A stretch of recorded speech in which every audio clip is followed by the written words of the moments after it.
सबसे पहले तो हमें इनकम टैक्स डिपार्टमेंट की ऑफिशियल वेबसाइट incometax.gov.in पे आना है। इस वेबसाइट का जो लिंक है मैंने वीडियो के डिस्क्रिप्शन में भी दे रखा है। अब यहाँ पर पैन को आधार से अगर आपको लिंक करना है तो पेज में नीचे की तरफ आओगे तो यहाँ पर लिंक आधार का एक ऑप्शन दिखाई देगा जिस पे हमें क्लिक करना है। अब जैसे मैंने क्लिक किया है तो यहाँ पर आप देखोगे कि पैन आधार को लिंक करने की जो लास्ट डेट है वो 30 जून 2023 है और 1 जुलाई को आप सभी का जो पैन है वो पूरी तरीके से निष्क्रिय हो जाएगा। आप कहीं पर भी इस पैन के थ्रू एक्सेस नहीं कर पाओगे। अगर आपको बैंक खाता खोलना है, स्टॉक मार्केट में ट्रेडिंग करना है, ट्रांजेक्शन आप कोई करते हो, लेन देन करते हो तो वो पॉसिबल नहीं होगा। तो आप सभी को पैन को आधार से लिंक करने के लिए यहाँ पर अपना जो पैन नंबर है वो हमें फिल करना है। आधार नंबर को हमें इस बॉक्स में फिल करना है। इसके बाद में हमें वैलिडेट के ऑप्शन पे क्लिक करना है। अगर आपका पैन आधार अभी भी लिंक नहीं होगा तो यहाँ पर आपको इस तरीके का मैसेज शो होगा जो कि मैं शो कर रहा हूँ, payment detail not found for this pan. तो यहाँ पर बेसिकली कहने का मतलब ये है कि ये जो पैन कार्ड है जिसकी डिटेल्स हमने यहाँ पर एंटर की है ये इस आधार से लिंक नहीं है। और जैसे कि आपको पता है कि अब गवर्नमेंट आप सभी से 1000 रुपए की जो लेट फीस है वो चार्ज कर रही है। तो पेमेंट करने के लिए कंटिन्यू टू पे थ्रू ई पे टैक्स का जो ऑप्शन मिलता है इस पे हमें क्लिक करना है और यहाँ पर हमें अपना जो पैन नंबर है वो फिल कर देना है। कंफर्म पैन के सेक्शन में रिपीट अपना जो पैन नंबर है वो फिल कर देना है। अपना जो मोबाइल नंबर है वो यहाँ पर फिल करेंगे और कंटिन्यू के ऑप्शन पे क्लिक करेंगे तो यहाँ पर हमारे मोबाइल फोन पर एक ओटीपी आएगा इसको वेरीफाई करने के लिए, जो कि यहाँ पर फिल करने के बाद में हमें कंटिन्यू के ऑप्शन पे क्लिक करना है। तो यहाँ पर हमारा ओटीपी से वेरिफिकेशन सक्सेसफुली हो चुका है। यहाँ पर हमें आगे बढ़ने के लिए कंटिन्यू के ऑप्शन पे क्लिक करना है। बहुत सारे लोग यहीं पर आकर के मिस्टेक कर देते हैं, पेमेंट भी वो करते हैं फिर भी उनका जो पैन है वो आधार से लिंक नहीं होता है। तो यहाँ पर आप सभी से गलती ना हो इसके लिए पहला जो ऑप्शन दिया गया है इनकम टैक्स वाला, जो यहाँ पर आप देखोगे यहाँ पर आपको इसी ऑप्शन पे सेलेक्ट करना है और प्रोसीड के ऑप्शन पे क्लिक कर देना है। असेसमेंट ईयर अभी की बात अगर हम करें कि जून, अगर आप 2023 के अंदर पैन को आधार से लिंक कर रहे हो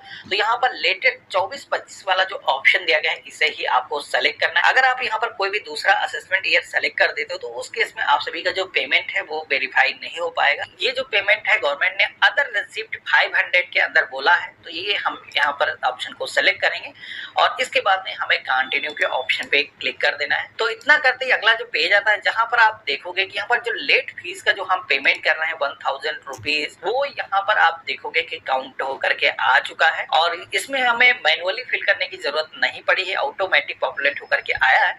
तो हमें यहाँ पर कंटिन्यू के ऑप्शन पे क्लिक करके ये जो पेमेंट है वो करना होगा। तो जैसे मैंने यहाँ पर कंटिन्यू के ऑप्शन पे क्लिक किया है तो अब हमारे सामने पेमेंट करने के भी कई सारे ऑप्शन आते हैं जिसमें कि आप नेट बैंकिंग, डेबिट कार्ड या फिर आरटीजीएस, एनएफटी या फिर पेमेंट गेटवे का भी ऑप्शन दिया गया है। इनके थ्रू आप जो है पेमेंट कर सकते हो। तो यहाँ पर सबसे आसान जो मेथड है वो पेमेंट गेटवे का है तो हम इसी ऑप्शन को सेलेक्ट करेंगे जिसमें कि कई सारे मोड के माध्यम से हम यहाँ पर पेमेंट कर सकते हैं। फेडरल बैंक का जो ऑप्शन है वो सेलेक्ट करेंगे, कंटिन्यू के ऑप्शन पे क्लिक करेंगे तो यहाँ पर एक बार पेमेंट को वेरीफाई करने के लिए पेज आता है जहाँ पर टर्म एंड कंडीशन को एक्सेप्ट करना है। इसके लिए आई एग्री के ऑप्शन पे क्लिक करोगे, सबमिट के ऑप्शन पे क्लिक करोगे, पे के ऑप्शन पे क्लिक करोगे तो यहाँ पर आप देखोगे कि अब हमारे सामने पेमेंट करने के कई सारे ऑप्शन आए हैं जिसमें कि हम चाहें यूपीआई या फिर credit card, debit card, net banking के थ्रू पेमेंट कर सकते हैं। तो हम यहाँ चाहते हैं एटीएम कार्ड के थ्रू पेमेंट करना जिसमें कि कार्ड पर जो भी हमारा नेम है वो फिल करेंगे और अपना जो कार्ड की एक्सपायरी है, सीवीवी है, ये सारी डिटेल आपके एटीएम कार्ड पर मौजूद होती है। पे के ऑप्शन पे आप क्लिक करोगे तो आपका जो पेमेंट है वो सक्सेसफुली हो जाएगा। आप सभी के सामने एक चालान जनरेट होकर के आ जाएगा जिसमें कि इस चालान को आपको डाउनलोड करने के लिए इस डाउनलोड के ऑप्शन पे क्लिक करना है।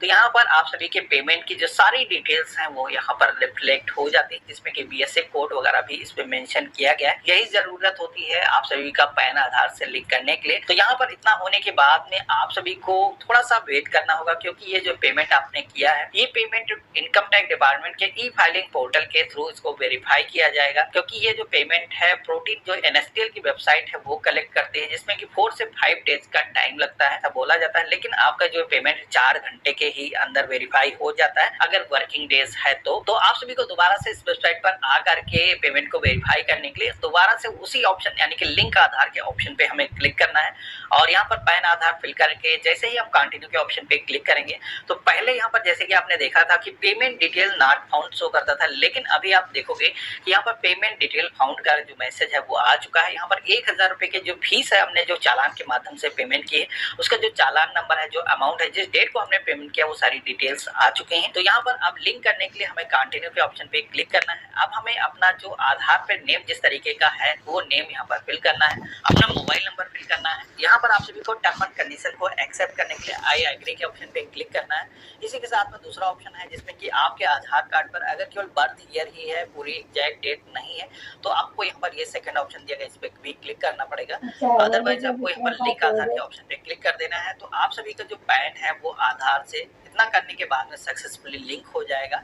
यहाँ पर आपकी जो रिक्वेस्ट है वो इनकम टैक्स डिपार्टमेंट के पास में वैलिडेशन के लिए सेंड कर दी गई है, ऐसा आपके पास में मैसेज आ जाएगा, जिसमें कि आप सभी लोग अब निश्चिंत हो जाइए, आपका जो पैन है वो आधार से गवर्नमेंट की तरफ से अप्रूवल के बाद में लिंक हो जाएगा। अगर आपको ये इंश्योर करना, वेरीफाई करना है कि आपका जो पैन है वो आधार से अभी तक लिंक हुआ है या नहीं हुआ, दोबारा से वेबसाइट पर आओगे तो पैन आधार लिंकिंग स्टेटस का एक ऑप्शन दिया गया, जिसपे आप क्लिक करोगे तो पैन आधार यहाँ पर फिल करोगे, व्यू लिंक आधार स्टेटस के ऑप्शन पे क्लिक करोगे तो यहाँ पर आपका जो करंट स्टेटस होगा वो आप सभी को रिफ्लेक्ट हो जाएगा। तो जैसे कि आप देखोगे कि अभी मैंने जस्ट रिक्वेस्ट सेंड की है, तो यहाँ पर बताया जा रहा है कि आपकी जो रिक्वेस्ट है अभी वैलिडेशन के लिए सेंड की गई। और आप देखोगे 24 घंटे के बाद में जब मैंने दोबारा से इसका स्टेटस चेक किया है तो यहाँ पर ऐसा मैसेज आ चुका है कि आपका जो पैन है वो इस आधार कार्ड से सक्सेसफुली पहले से लिंक है। अब आपको इस पैन को आधार से लिंक करने के लिए कुछ भी करने की